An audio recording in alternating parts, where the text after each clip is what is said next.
رمضان کا مہینہ یہی ٹریننگ ہمیں دیتا ہے میرے پیارے ساتھی. اور بڑے بدنصیب ہیں وہ لوگ جو بھوکے اور پیاسے رہنے کا مطلب سمجھتے ہیں رمضان کا مہینہ. بہت سارے لوگوں کو سمجھ میں آتا ہے رمضان کا مطلب بھوکے رہنا ہے, پیاسے رہنا. معاف کیجئے, ہمارے بھوکے رہنے سے اللہ کو کوئی فائدہ نہیں, نہ ہمارے پیاسے رہنے سے اللہ کو کوئی فائدہ نہیں. وہ تو میڈیکل سائنس بھی کہتی ہے کہ روزہ ہم اپنے فائدے کے لیے رکھتے ہیں, اس میں ہمارا فائدہ ہے, اس میں اللہ کا نعوذ باللہ کوئی فائدہ نہیں ہے. لیکن اگر ہم رمضان کے مہینے میں روزہ رکھ کر کے بھی جھوٹ بول رہے ہیں, رمضان کے مہینے میں روزہ رکھ کر کے بھی ہم غیبت کر رہے ہیں, چغلی کر رہے ہیں, لوگوں کی عزت و آبرو پر حملہ کر رہے ہیں, تو معاف کیجئے, ہمیں اور آپ کو بھوکے پیاسے رہنے کا کوئی مطلب نہیں.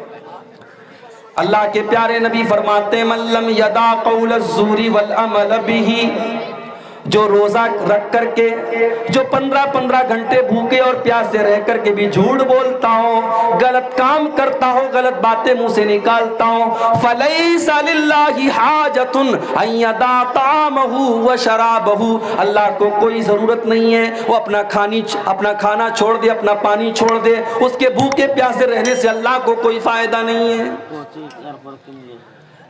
ایک اور حدیث میں اللہ کے نبی فرماتے ہیں کم من صائم لیس له من صیامہ الا الجوع, کتنے روزے دار ایسے ہیں کہ روزہ رکھنے کے باوجود ان کے نام اعمال میں ایک روزہ بھی نہیں لکھا جاتا, بھوک اور پیاس کے علاوہ ان کو کچھ بھی نصیب نہیں ہوتا. وکم من قائم لیس له من قیامہ الا السحر, اور کتنے راتوں کو جاگ جاگ کر کے عبادت کرنے والے لوگ ہیں, ان کے نام اعمال میں ایک رات کی تہجد یا ایک رات کی تراویح بھی نہیں لکھی جاتی, ان کے نام اعمال میں صرف رات کو جاگنا لکھا ہوتا ہے. تو رمضان میں اپنی نیت کو درست کر لو میرے بھائی. اور اپنے نوجوان ساتھیوں سے ایک بات کہنا چاہوں گا, ہو سکے, پاسبل ہے اگر ہم اور آپ چاہیں تو, ہو سکے تو ایک مہینہ تھوڑا موبائل سے دوری بنا کے رکھو. اس موبائل نے, اللہ کی قسم کھا کے کہتا ہوں, اس موبائل نے آج ہماری نیکیوں کو برباد کر دیا ہے, حاجیوں کے حج برباد کر دیا ہے, عمرے کرنے والوں کے عمرے برباد کر دیا ہے, صدقہ خیرات کرنے والوں کے صدقہ خیرات کو اس موبائل نے آج برباد کر دیا ہے. آپ پوچھیں گے وہ کیسے؟ آئیے میں ایک حدیث آپ کو سنا دیتا ہوں, حدیث سن لیجیے, آپ کو بات سمجھ میں آ جائے گی کہ موبائل کس طریقے سے ہماری نیکیوں کو کھا رہا ہے. ابن ماجہ کی صحیح روایت ہے, حضرت ثوبان رضی اللہ تعالیٰ عنہ حدیث کے راوی, اللہ کے پیارے نبی فرماتے ہیں صلی اللہ علیہ وسلم لَأَعْلَمَنَّ أَقْوَامًا مِّنْ أُمَّتِي يَأْتُونَ يَوْمَ الْقِيَامَةِ بِحَسَنَاتٍ أَمْثَالَ جِبَالِ تِہَامَةَ بِيضًا, میں اپنی امت کے ایسے لوگوں کو جانتا ہوں جو قیامت کے دن تہامہ کی پہاڑیوں کے برابر نیکی لے کر کے آئیں گے. نبی نے نیکی کا نام نہیں لیا, پہاڑوں کے برابر نیکی لے کے آئیں گے. اب جتنی نیکی ہم اور آپ جس کو نیکی سمجھتے ہیں اس کو آپ یہاں پہ مینشن کر دیجئے, ذکر کر دیجئے. نماز ہے, روزہ ہے, تلاوت ہے, اللہ کا ذکر ہے, صدقہ خیرات ہے, حج ہے, عمرہ ہے, پہاڑوں کے برابر نیکی لے کر کے آئے گا. وَيَجْعَلُهَا اللَّهُ عَزَّ وَجَلَّ هَبَاءً مَنْثُورًا, پہاڑوں کے برابر نیکیاں لے کر کے آئے گا, لیکن اللہ تعالیٰ اس کی نیکیوں کو ریزہ ریزہ کر دے گا, ہوا کی طرح اڑا دے گا. اس کی ایک نیکی بھی اللہ تعالیٰ کے قبول نہیں کی جائے گی. صحابہ ڈر گئے, پہاڑوں کے برابر نیکی لے کے آ رہا اور ایک بھی نیکی اس کے کام نہیں آ رہی. صحابہ ڈر گئے. حضرت ثوبان رضی اللہ تعالیٰ عنہ نے فوراً کہا اے اللہ کے نبی صفہم لنا وجلہم لنا, اے اللہ کے نبی ان بد نصیبوں کے بارے میں آپ کھل کر کے بتا دیجئے. وہ کون بد نصیب لوگ ہوں گے جو نیکیوں کا پہاڑ لے کر کے آئیں گے مگر ان کی نیکیوں کو اللہ تعالیٰ برباد کر دے گا. اے اللہ کے نبی آپ کھل کر کے بتا دیجئے تاکہ ہم ان میں سے نہ ہو جائیں. صحابہ نے یہ نہیں کہا کہ اے اللہ کے نبی وہ کون لوگ ہوں گے, ذرا بتا دیجئے تاکہ ہم ان کے اوپر فتویٰ لگا دیں. آج ہمارا اور آپ کا مزاج کیا ہے, ہم دوسروں پر فتویٰ لگاتے ہیں, پہلے اپنے گریبان میں جھانکنے کی ہمیں توفیق نہیں ملتی, ہم دوسروں پر فتویٰ لگاتے ہیں. صحابہ نے کہا اے اللہ کے نبی ہمیں بتائیے ہم ان میں سے نہ ہو جائیں. آپ نے فرمایا وہ تمہارے ہی بھائی ہوں گے, وہ تم ہی میں سے ہوں گے اور تمہارے ہی بھائی ہوں گے، تمہاری ہی نسل سے ہوں گے، تمہاری طرح نماز بھی پڑھیں گے، روزہ بھی رکھیں گے، صدقہ خیرات بھی کریں گے، وَلَكِنَّهُمْ إِذَا خَلَوْا بِمَحَارِمِ اللَّهِ انتهكوها۔ بس ایک بات کی کمی ہوگی، بس ایک چیز کی کمی ہوگی، جب وہ اکیلے میں ہوں گے، جب وہ تنہائی میں ہوں گے، جب وہ خلوت میں ہوں گے تو وہ حرام کاموں کا ارتکاب کریں گے، وہ ناجائز کام کریں گے، وہ آنکھوں کا زنا کریں گے، وہ ہاتھوں کا زنا کریں گے، وہ ناجائز اور حرام کام کریں گے۔ وہ بظاہر تو بڑے نیک ہوں گے، بظاہر تو بڑے روزے دار ہوں گے، وہ لوگوں کے سامنے تو بہت نیک اور بہت پرہیزگار ہوں گے، لیکن اکیلے میں ان سے بہت سارے گناہ سرزد ہوں گے۔ آج موبائل نے اسی مقام پر ہم کو لا کے کھڑا کر دیا ہے میرے بھائی۔ رات کے 12 بجے نوجوان لڑکا کھیتوں میں نکل کر کے کس سے بات کر رہا ہے کیا ہم نہیں جانتے؟ رات کو 2 بجے جوان لڑکی کسی سے چپکے چپکے فون پر بات کر رہی ہے، کس سے باتیں کر رہی ہے ہمیں اندازہ نہیں ہے۔ میرے پیارے ساتھیوں، اس موبائل نے آج بچوں سے ان کا بچپن چھین لیا۔ اس موبائل نے آج بوڑھوں کے بڑھاپے اور بزرگی کے تقدس کو ختم کر دیا۔ اس موبائل نے آج وہ حالات پیدا کر دیے کہ مسجد کے اندر نماز ہو رہی ہے، امام صاحب قرآن کی تلاوت کر رہے ہیں اور موبائل کی رنگ بج رہی ہے، گانا بج رہا ہے۔ کبھی کسی نے تصور نہیں کیا تھا کہ مسجد کے اندر گانا بجے گا۔ اس موبائل نے وہ حالات بھی لا کے پیدا کر دیے۔ تو اس موبائل کو اپنی مغفرت کے راستے میں رکاوٹ بننے مت دو میرے بھائی۔ اگر اللہ نے 1 مہینہ آپ کو دیا ہے اپنے آپ کو بخشوانے کا، تو اس موقع کو اس موبائل کی وجہ سے چوکنے مت دو۔ کوشش کرو، میں یہ نہیں کہتا کہ آپ موبائل بند کر دو، کرنا چاہو تو وہ بھی کر سکتے ہو بھائی، بہت بڑے کاروباری ہیں آپ، لیکن اگر آپ چاہیں 1 مہینہ موبائل کا استعمال کم کر سکتے ہیں۔ ممبئی کی سرزمین پر آپ سے بڑے بڑے بزنس مین لوگ رہتے ہیں۔ ممبئی میں ایک جگہ میں گیا، رمضان کا مہینہ تھا، ایک نوجوان شخص اعتکاف میں بیٹھا ہوا تھا۔ مجھے وہاں کے لوگوں نے بتایا، مولوی صاحب یہ جو اعتکاف میں بیٹھے ہیں آپ جانتے کون ہیں؟ کہنے لگے یہ کروڑ پتی آدمی ہے، کروڑوں کا بزنس ہے اس کا، مگر ہر سال یہ رمضان کے آخری عشرے میں اعتکاف میں بیٹھتا ہے اور اپنا موبائل دوسروں کو دے کر کے اپنے یعنی جو اس کے انڈر میں کام کرتے ہیں، جو ملازم ہوتے ہیں ان کو دے کے جاتا ہے، اپنے پاس ایک پرسنل موبائل چھوٹا سا لے کے جاتا ہے کہ کبھی گھر والوں سے کوئی ضرورت پڑی تو بات کر لے، اور یہ 10 دن وہ اللہ کی عبادت میں گزارتا ہے۔ کرنا چاہو تو میرے پیارے بھائیوں بہت کچھ ہے۔ رمضان کا مہینہ اللہ کی طرف سے ایک تحفہ ہے بخشوانے کے لیے، اور بڑے بدنصیب ہیں وہ لوگ جو اس تحفے کی قدر نہ کریں۔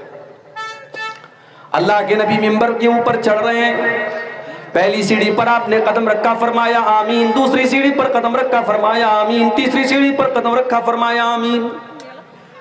صحیح ترغیب و ترہیب کی روایت ہے، آپ نے منبر کی 3 سیڑھیوں پر قدم رکھ کر کے آمین کہا۔ صحابہ کو بڑی حیرت ہوئی، اے اللہ کے نبی کیا بات ہے، آپ نے بار بار آج آمین کیوں کہا؟ آپ نے فرمایا جب میں نے منبر کی پہلی سیڑھی پر قدم رکھا، جبریل امین نے بددعا کی، رغیم انف رجل ادرک رمضان فلم یغفر له، اس انسان کے لیے بربادی ہو جس نے رمضان کا مہینہ تو پایا مگر اپنی بخشش نہ کروا سکا۔ رمضان کا مہینہ ملا اور اس کی بخشش نہ ہو سکی، بربادی ہو اس انسان کے لیے۔ جبریل نے بددعا کی، میں نے آمین کہا۔ دوسری سیڑھی پر قدم رکھا، جبریل امین نے بددعا کی، رغیم انف رجل ادرک عندہ الکبر والداہ، اس کے والدین بڑھاپے کو پہنچ گئے، اس نے اپنے ماں باپ کو بڑھاپے کی حالت میں پایا، فلم یغفر لہ، اور اپنی بخشش نہ کروا سکا۔ ماں باپ اس کو بڑھاپے میں ملے، ان کی خدمت کر کے اپنے آپ کو جنت کا حقدار نہ کر سکا، اس بدنصیب انسان کے لیے بربادی ہو۔ جبریل نے بددعا کی اور پیارے نبی نے آمین کہی۔ اور منبر کی تیسری سیڑھی پر جب آپ نے قدم رکھا، کہا کہ جبریل نے بددعا کی، رغیم انف رجل ذکرت عنده فلم يصلي علی، بربادی ہو اس انسان کے لیے جس کے سامنے اس کے پیارے نبی جناب محمد الرسول اللہ صلی اللہ علیہ وسلم کا نام لیا گیا اور اس نے درود نہیں پڑھا، کم سے کم صلی اللہ علیہ وسلم تک اس نے نہیں پڑھا، اس کے لیے بھی آپ نے بربادی کی بددعا کی۔ آپ کے گاؤں میں جب میں آیا میں نے عیدگاہ کی نظر آئی, میں نے لوگوں سے پوچھا ماشاءاللہ بڑی اچھی عیدگاہ ہے. لوگوں نے بتایا عیدگاہ تو بہت اچھی ہے مولوی صاحب, لیکن ہمارے یہاں عورتوں کے لیے ارینجمنٹ نہیں ہے.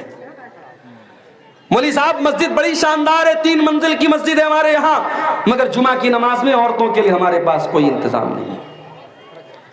اللہ کے یہاں جواب دینے کے لیے تیار رہنا میرے بھائی.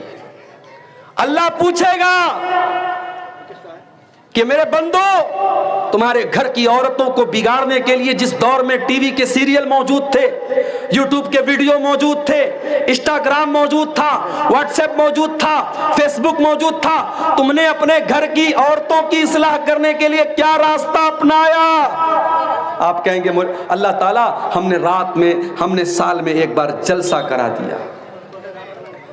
جب آپ کے گھر کی عورتوں کو دین سے دور کرنے والی چیزیں 24 گھنٹے پیش کی جا رہی ہیں تو سال کا 1 دن کا جلسہ, 1 رات کا جلسہ میرے بھائیوں کافی نہیں ہے. یہ بات یاد رکھیے. جمعہ کی نماز میں آپ عورتوں کا انتظام نہیں رکھتے.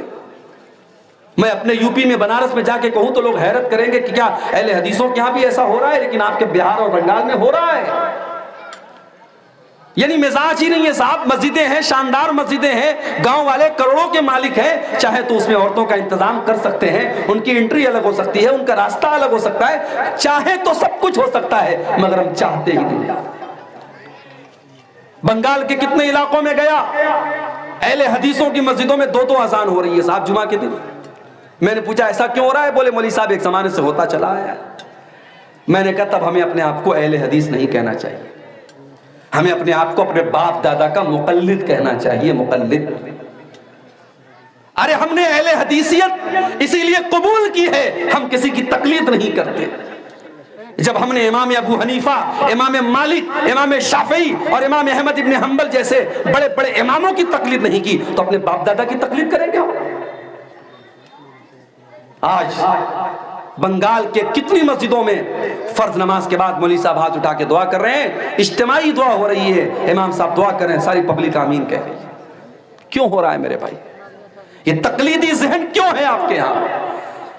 رمضان کا مہینہ آ رہا ہے, کم سے کم آپ اپنی مسجدوں میں عورتوں کے لیے انتظام کراؤ میرے بھائی. میں آپ کی غیرت کو جگا رہا ہوں. میرے نوجوانوں, اگر اپنے قوم کی عورتوں کو بچانا چاہتے ہو, اگر چاہتے ہو کہ تمہارے گاؤں کی لڑکیاں اور بہنیں تمہاری کل آنے والے دنوں میں جو حالات ہیں مرتد نہ ہو جائیں, تو اللہ کے واسطے اپنی بیٹیوں کو ایمان سکھاؤ, ان کو اسلام سکھاؤ, ان کو قرآن و سنت سکھاؤ. اور اس کو سکھانے کا سب سے سمپل طریقہ یہ ہے کہ کم سے کم ایک بات اور بتا ہے, کچھ لوگ یہاں پر مطلب شادی بیاہ میں دلہن کے یہاں قبول کراتے ہیں. اگر قبول سسٹم اگر دلہن کے یہاں قبول نہیں کرائے جی تو گھر میں لے جا کے دوبارہ شادی پڑھاتے ہیں. ہمارا شادی پڑھانا بھی کروا رہی ہے اس پر. جی, یہ شیخ صاحب نے جو بات کہی, ہمارے یہاں بھی یہ چیز ایک رسم اور رواج بن چکی ہے. جب نکاح ہوتا ہے, مولوی صاحب جب نکاح پڑھانے کے لیے آتے ہیں تو شریعت کا مسئلہ کیا ہے کہ لڑکی سے اجازت لے لینا کافی ہے, اور وہ اجازت لڑکی کا باپ لے لے, لڑکی کے گھر کا کوئی بڑا ذمہ دار لے لے, وہ اجازت لے لینا کافی ہے. نکاح پڑھانے والے کا باقاعدہ جا کر کے کہ محترمہ فلانا بنت فلاں, آپ کا نکاح فلاں بن فلاں کے ساتھ ہو رہا ہے, کیا آپ کو قبول ہے؟ یہ جو پورا ایک سسٹم رائج ہے یہ کہیں قرآن و سنت سے ثابت نہیں. لڑکی کے یہاں ایجاب و قبول کی ضرورت نہیں, اس کی اجازت لے لینا کافی ہے. مگر ہمارے یہاں صاحب یعنی اتنا اس کو رواج کی اہمیت دے دی گئی کہ شیخ صاحب نے بتایا اگر کہیں اس طریقے سے لڑکی کے ہاں اگر ایجاب و قبول نہیں ہوتا ہے تو نکاح کو ادھورا مانا جاتا ہے, الگ سے اس کا نکاح کرایا جاتا ہے کہ صاحب ہمارا نکاح ادھورا ہو گیا. میں خود نکاح پڑھانے جاتا ہوں, 3 بار ایجاب و قبول کرانے کا ہمارے یہاں رواج ہے. اگر میں نے 1 بار کرا دیا تو صاحب پیچھے سے آوازیں آنے رہتی, مولوی صاحب تھوڑا 1-2 بار اور کرا دیجیے. میں نے کہا ارے دلہے نے بول دیا, آپ سب نے سن لیا, میں بہرا نہیں, آپ بہرے نہیں, ضرورت کیا ہے؟ لیکن رواج ہے, ہم نے رواجوں کو اپنی گردن پہ ٹانگ کے رکھا ہے. اس میں کہا ہے کہ چیز اپنانے کے لیے 1 بار ہی کافی ہے, لیکن توڑنے کے لیے 3 بار کرنی پڑتی ہے. جی, تو رسم و رواج جو آپ نے لاد کے رکھے ہیں ان کو ہٹائیے میرے بھائی.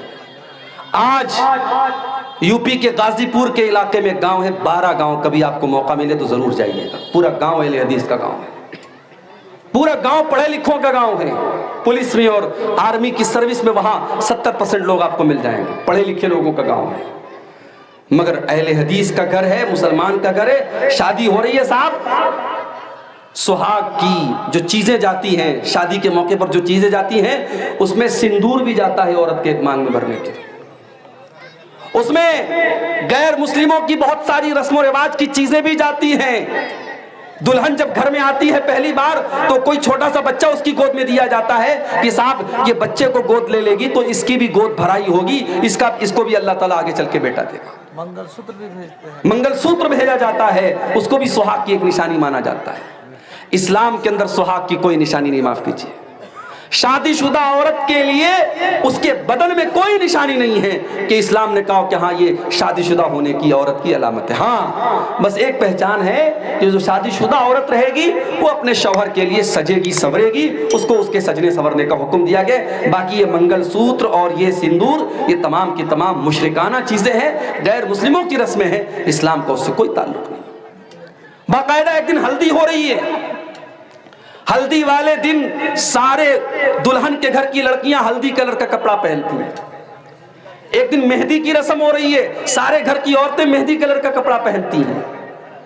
یہ رسم و رواج انہوں نے آج حالات یہ پہنچائے ہیں کہ غریب بیچارہ اپنی لڑکی کی شادی کرنے کے پہلے 1000 بار سوچتا ہے میں کہاں سے انتظام کروں گا صاحب، میں کہاں سے 100-200 لوگوں کو کھانا کھلاؤں گا، میں کہاں سے اپنی بیٹی کو اتنے جوڑے کپڑے دوں گا، اتنا زیور دوں گا۔ آج غریب کے لیے چیلنج بنتا چلا جا رہا ہے۔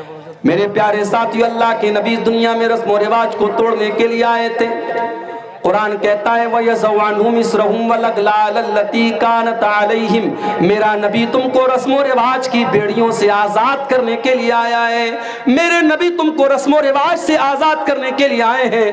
میرے پیارے ساتھیو، اس نبی کا کلمہ اگر ہم اور آپ پڑھتے تو اپنے آپ کو ان رسم و رواج سے آزاد کریں اور اپنے گھر کی عورتوں کو بھی اس کے لیے تیار کریں، اور اس کے لیے آپ کو اپنے گھر کی عورتوں پر محنت کرنی پڑے گی۔ کم سے کم آپ جمعہ کی نماز میں اور عیدین کی نماز میں بالکل آپ انتظام کیجئے عورتوں کا۔ اور ہمارے شمیم بھائی ہیں اور ہمارے گاؤں کی اور سارے لوگ جن کو بھی اللہ نے نوازا ہے، میں سب سے گزارش کروں گا کہ اس سال آنے والی عید پر میں فون کر کے پوچھوں گا کہ آپ کے گاؤں کی عیدگاہ میں عورتوں کا انتظام ہوا کہ نہیں ہوا، اور میں اس امید کے ساتھ یہاں سے جاؤں گا کہ انشاءاللہ آپ اس کا انتظام کریں گے انشاءاللہ۔ میرے بھائیوں، رمضان کا مہینہ جس طریقے سے آپ کے لیے تحفہ ہے، عورتوں کے لیے بھی تحفہ ہے۔ ہمارے یہاں کیا ہوتا ہے صاحب، رمضان کا مہینہ آیا، ہم نے عورتوں کو کچن میں جھونک دیا، تجھے یہ بنانا ہے، تجھے وہ بنانا ہے، تجھے وہ بنانا ہے۔ جو آئٹم سال کے 11 مہینے نہیں کھائے جاتے وہ رمضان میں کھائے جاتے ہیں، اور بڑے فخر سے لوگ کہتے ہیں مولوی صاحب میری بیوی تو یہ بنا کے کھلاتی ہے، یہ بنا کے کھلاتی ہے۔ ارے اللہ کے بندے، یہ ایک مہینہ کھانے پینے کا مہینہ نہیں ہے، یہ ایک مہینہ عبادت کا مہینہ ہے۔ اپنے گھر کی عورتوں کو بھی آپ موقع دیجئے۔ رمضان کا جب آخری عشرہ آتا تھا، جب آخری 10 دن آتے تھے، اماں عائشہ فرماتی ہیں اللہ کے پیارے نبی رات رات بھر جاگتے تھے، اپنے گھر والوں کو جگاتے تھے، اپنی بیویوں کو جگاتے تھے، اور اپنی کمر کس لیتے تھے، اپنے گھر والوں سے الگ رہتے تھے، اور آخری 10 دن عبادت میں گزارا کرتے تھے۔ تو عورتوں کو بھی آپ شامل کیجئے، اور ہو سکے تو سوشل میڈیا سے دور رہیے، اور قرآن کو وقت دیجئے۔ میرے بھائی، اللہ نے سال کے 12 مہینوں میں قرآن کو نازل کرنے کے لیے رمضان کو کیوں چنا؟ شہر رمضان الذی انزل فیہ القرآن، رمضان کا مہینہ وہ ہے جس میں قرآن کو اتارا گیا۔ ھدی للناس، یہ قرآن ساری مانوتا کو راستہ دکھاتا ہے۔ بینات من الہدی والفرقان، اس قرآن کے اندر ایسی آیتیں ہیں جو حق اور باطل کو کھول کھول کے بیان کرتی ہیں۔ ہم نے رمضان کو تبرک کی کتاب بنا لیا، ہم نے قرآن کو پڑھ کر کے دم کرنے کی کتاب بنا لیا۔ قرآن تو دل کی بیماریوں کے لیے شفا ہے، قرآن تو ہدایت کی کتاب ہے۔ کم سے کم رمضان میں آپ اس قرآن پر غور کیجئے میرے بھائیوں، اس قرآن کو پڑھ کر کے سمجھ کر کے پڑھنے کی کوشش کیجئے۔ اور ایک بات یاد رکھیے، جب آپ قرآن کی تلاوت کریں گے اس کی خیر و برکت آپ اپنے جسم کے اوپر بھی محسوس کریں گے، اپنے مزاج کے اوپر بھی محسوس کریں گے۔ عبداللہ بن عباس رضی اللہ تعالیٰ عنہ فرماتے ہیں جب اللہ کے پیارے نبی رمضان کا مہینہ آتا تھا حضرت جبریل علیہ السلام کو قرآن پڑھ پڑھ کے سنایا کرتے تھے، اور جب قرآن پڑھ پڑھ کے آپ سنایا کرتے تھے تو اس کا اثر یہ ہوتا تھا کان اجود من الریح المرسلہ، اللہ کے پیارے نبی تیز چلنے والی آندھی سے زیادہ آپ کی سخاوت اور فیاضی کا عالم ہوتا تھا، ایک تیز چلنے والی آندھی سے بھی زیادہ اللہ کے پیارے نبی کی سخاوت ہوتی تھی۔ تو آپ قرآن کی تلاوت کو آپ آنے والے رمضان میں معمول بنائیے۔ اپنے نوجوانوں سے ایک بات کہنا چاہوں گا، رمضان کے مہینے میں آپ نے دیکھا ہوگا کہ بہت سارے نوجوان دن میں تو ماشاءاللہ روزہ رکھتے ہیں، رات میں بیٹھ کر کے موبائل پر الٹی سیدھی چیزیں دیکھتے ہیں۔ رمضان کا دن جیسے برکت والا دن ہے ویسے رات اس کی برکت والی ہے۔ اگر آپ رمضان کے دن میں اپنے آپ کو گناہوں سے بچا کے رکھتے ہیں میرے بھائیوں، تو رمضان کی راتوں کو بھی اپنے آپ کو گناہوں سے بچا کے چلیے۔ ارے ہم اور آپ خوش نصیب ہے، ہمیں رمضان ملا ہے۔ جو لوگ ہم سے پہلے دنیا سے چلے گئے، اللہ نے ہم کو اور آپ کو ایک موقع دیا ہے کہ ہمیں اللہ نے ایک اور رمضان دیا ہے۔ نبی اکرم کا دور ہے، حضرت طلحہ رضی اللہ تعالیٰ عنہ فرماتے ہیں نبی اکرم کے دور میں دو لوگ تھے، دونوں ساتھ میں اسلام لائے، اور یہی واقعہ سنا کر کے بات ختم کروں گا کیونکہ مجھے بھی فوراً کٹیہار نکلنا ہے۔ دو بھائی تھے نبی کے دور میں، دونوں بھائیوں نے ساتھ میں اسلام قبول کیا، لیکن ایک بھائی دین کے معاملے میں زیادہ ایکٹیو تھا اور دوسرا اس کے مقابلے میں تھوڑا کم ایکٹیو تھا۔ ایک زیادہ محنتی تھا، ایک کم محنتی تھا، دونوں نے ساتھ میں اسلام قبول کیا تھا۔ حضرت طلحہ کہتے ہیں کہ ایک بھائی کا اللہ کی راہ میں شہادت ہو گئی، شہید ہو گیا، وہ جنگ کرتے ہوئے شہید ہو گیا۔ دوسرا بھائی اس کے 1 سال کے بعد اپنی نارمل موت کے ذریعے اس کا انتقال ہوا، نارمل اس کی ڈیتھ ہوئی، طبعی موت وہ مرا۔ ایک اللہ کی راہ میں شہید ہو رہا ہے جو محنتی تھا، جو تھوڑا کم محنتی تھا، وہ 1 سال کے بعد اپنی نارمل موت کے ذریعے اس کا انتقال ہوتا ہے۔ بڑے غور سے سنیے گا، اس واقعے کے ذریعے میں یہ ثابت کروں گا کہ ہم اور آپ خوش نصیب ہے کہ ہمیں ایک اور رمضان ملا ہے۔ جب دونوں لوگوں کا انتقال ہو گیا، حضرت طلحہ رضی اللہ تعالیٰ عنہ فرماتے ہیں کہ میں نے خواب دیکھا، خواب میں نے دیکھا کہ جنت سے ایک فرشتہ نکلا اور اس نے ان دونوں بھائیوں میں سے جس بھائی کا انتقال بعد میں ہوا تھا اس کو پہلے وہ جنت میں لے کے گیا، اس کے بعد وہ پھر واپس آیا، اور جس کا انتقال پہلے ہوا تھا، جو دین کے معاملے میں محنتی تھا، جو اللہ کی راہ میں شہید ہوا تھا، اس کو وہ بعد میں جنت میں لے کے گیا۔ اور پھر وہ فرشتہ میرے پاس آیا اور مجھ سے کہا کہ تیرے ابھی جنت میں جانے کا ٹائم نہیں آیا ہے۔ اس کے بعد حضرت طلحہ کہتے میری نیند کھل گئی۔ اب جب میں نے اپنا یہ خواب صحابہ کے سامنے بیان کیا تو صحابہ کو بڑی حیرت ہوئی کہ ایسا کیسے ہو سکتا ہے، اللہ کی راہ میں شہید ہونے والا اور اللہ کے دین کے لیے زیادہ محنت کرنے والا انسان بعد میں جنت میں جا رہا ہے، اور جو اس کے مقابلے میں کم محنت کرتا تھا اور جس کا انتقال بھی نارمل طریقے سے ہوا ہے وہ پہلے جنت میں جا رہا ہے۔ یہ بات صحابہ نے کہا ہم کو سمجھ میں نہیں آ رہی۔ جب یہ معاملہ اللہ کے پیارے نبی جناب محمد رسول اللہ صلی اللہ علیہ وسلم کے سامنے آیا، آپ نے فرمایا کہ کیا تمہیں تعجب ہو رہا ہے طلحہ کے خواب کے اوپر؟ صحابہ نے کہا تعجب ہو رہا ہے۔ آپ نے فرمایا جس کا انتقال 1 سال بعد ہوا تھا، الیس قد صلی فی السنۃ کذا و کذا، کیا اس کے نام اعمال میں 1 سال کی نمازیں اور زیادہ نہیں بڑھ گئیں؟ ہاں اللہ کے نبی بات تو صحیح ہے، 1 سال بعد اگر اس کا انتقال ہوا ہے تو 1 سال کی نمازیں اس کے نام اعمال میں اور لکھ دی گئیں۔ آپ نے فرمایا الیس قد ادرک رمضان، کیا اس کو جس کا انتقال 1 سال بعد میں ہوا ہے، کیا اس کی زندگی میں 1 رمضان کا مہینہ اور نہیں مل گیا؟ ہاں 1 رمضان کا مہینہ اور مل گیا۔ کیا اس نے 1 رمضان کے مہینے کے روزے نہیں رکھے؟ ہاں اللہ کے نبی اس نے 1 رمضان کے روزے بھی رکھے، اس نے تراویح بھی پڑھی، اس نے نیکیاں بھی کی۔ آپ نے فرمایا فکان ما بینہما ابعد مما بین الارض والسماء، آپ نے فرمایا جب اس کو 1 سال کا رمضان اور مل گیا، 1 مہینے کے روزے اور مل گئے، 1 سال کی نیکیاں اور مل گئیں، تو کان کھول کر کے سن لو میرے صحابہ، ان دونوں کے مقام اور مرتبے کے درمیان اتنی دوری پیدا ہو گئی کہ زمین و آسمان کے بیچ کی جو دوری ہے اس سے بھی زیادہ دوری پیدا ہو گئی۔ یہ ہے ہمارا اور آپ کا کی خوش نصیبی کہ اللہ نے ہمیں اور آپ کو ایک رمضان کا مہینہ اور دیا ہے. اب یہ ہمارے اور آپ کے اوپر ڈیپینڈ کرتا ہے میرے بھائیوں کہ ہم اس مہینے کو کیسے گزارتے ہیں. آئیے آج کے پروگرام میں ہم بہت ساری تقریریں سنیں گے. میری مجبوری ہے، میں جا رہا ہوں، پروگرام ابھی آپ کا اور چلے گا، لیکن میں آپ سے ایک عہد لینا چاہتا ہوں. جتنے ہمارے بھائی اور بہن جتنے لوگوں کے کانوں تک میری آواز جا رہی ہے، آئیے ہم اس بات کا عہد کریں اور یہاں سے یہ عزم لے کر کے ہم یہاں سے انشاءاللہ ہم جائیں گے کہ ہمارا یہ رمضان ہماری زندگی کا سب سے بہترین رمضان بنے گا انشاءاللہ. میرے بھائیوں، اس بات کی کوئی گارنٹی نہیں ہے کہ ہم اس کے بعد رمضان کوئی پا سکیں گے کہ نہیں. یہ رمضان بھی پورا ہمیں ملے گا کہ نہیں، کوئی گارنٹی نہیں ہے میرے بھائی. کب کون سا حادثہ آ جائے، کب کون سی بیماری آ جائے، کب کون سی مصیبت آ جائے اور ہم اور آپ اپنوں سے جدا ہو جائیں. اس لیے زندگی کی جتنی سانسیں ملی ہیں ان کو اللہ کو راضی کرنے میں گزار دیجئے اور اس رمضان کو اپنی زندگی کا بیسٹ رمضان بنا لیجئے. اللہ سے دعا ہے رب العالمین ہم سب کو اس کی توفیق عطا فرمائے. اللہ تعالی ہمارے جن بھائیوں کی محنت سے آج کا یہ پروگرام منعقد ہوا ہے، اللہ ان کی محنتوں کو قبول فرمائے.